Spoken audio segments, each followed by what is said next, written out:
you also recall how I was not present afterward to assist in packing up? I did notice a marked decrease in our efficiency, yes. Your point being? Well, the reason why I was absent was because the Queen pulled me aside to speak with me privately. She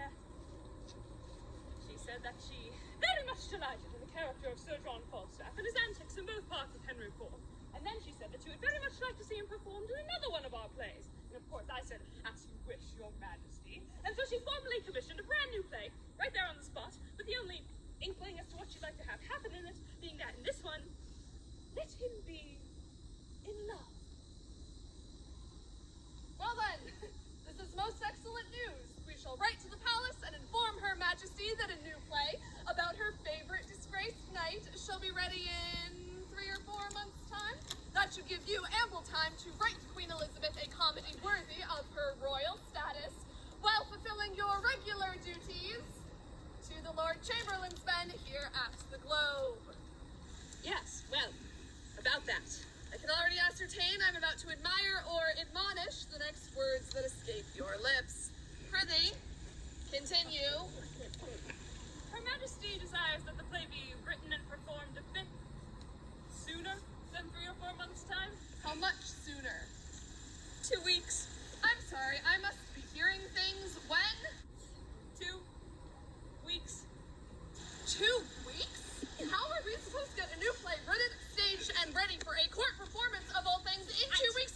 'Tis impossible. We shall simply have to inform Her Majesty we shan't be able to fulfill her request. Nothing else to be done. Now, Bert, let's not lose our heads. Right. A new play in 2 weeks. Well, we've done more with less, even if never for the crown.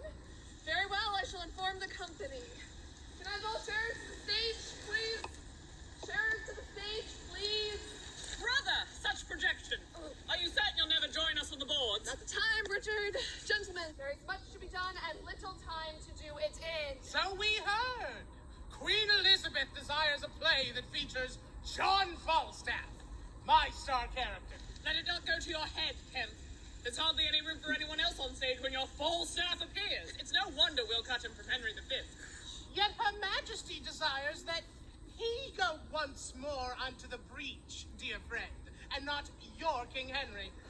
Well, do you have any idea how you will expand the play from Sir John Falstaff, the fat knight, is in love, to the 2 hours traffic of our stage?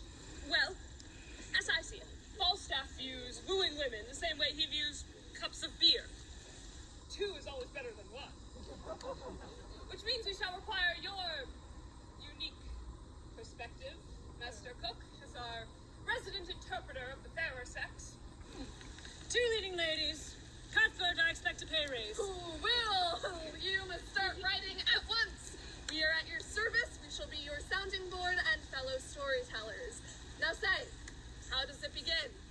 Well, I think we shall be best served if we begin with a character the audience is already familiar with. So I am borrowing Justice Shallow from Henry IV as well, and he'll begin the play doing as he does best, raging against our hero, Sir John Falstaff. Just him, Will? Robert Shallow on an empty stage, yelling to the clouds how Falstaff has wronged him.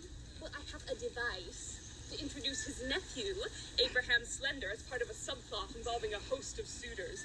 And then another character, Sir Hugh Evans. And what, pray tell, is he? A Welsh parson.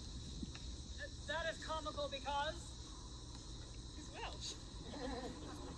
That's the joke. If you truly want to puzzle out his comedic purpose in the play, you can portray him for now.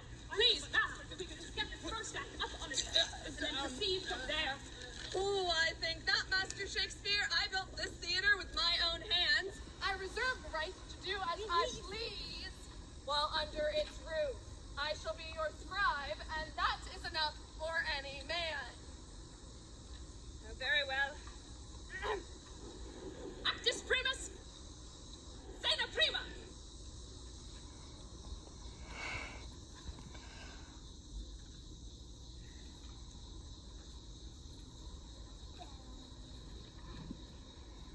Sir Hugh, persuade me not.